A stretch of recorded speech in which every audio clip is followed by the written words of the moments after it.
catch and pass Mike Alessi every single moto. It just wears on you, and it makes you more nervous at the start, going, man, I really need a start.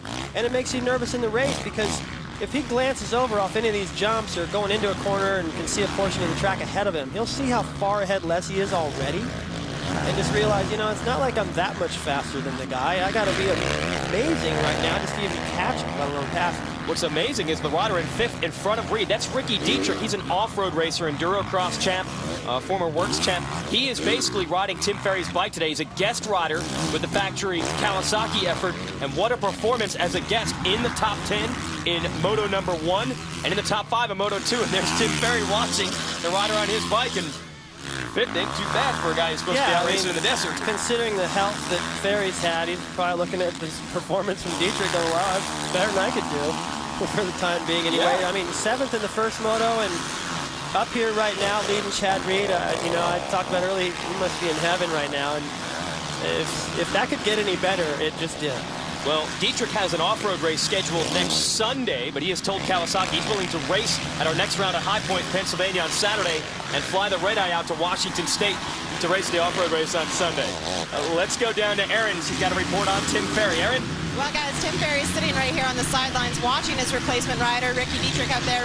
Tim, how did this come about? Do you know Ricky, and what are your standards for him?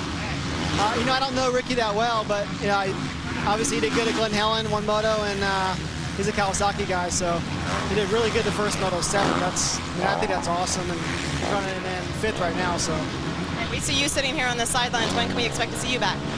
Right now, it's just kind of week to week. I'm definitely not going to be back from Mount Morris. We're going to start doing some riding again next week and try to get healthy and get back up front again. Get yourself healed up. We look forward to seeing you back. All right, thanks, Aaron. That's tough. Tim Ferry, a fan favorite out here. He carries the flag for the veteran riders over 30 years old. Just a lot of bad luck this year with injuries. Good move by Kawasaki to pick up Dietrich. They've also got Brandon Jessamine in the field, who's riding Villopoto's bike, so they've got sponsors and they need to represent for them. And Dietrich definitely doing that right now, giving him some TV time running in the top 5, and I don't see the challenge from Chad Reed right now.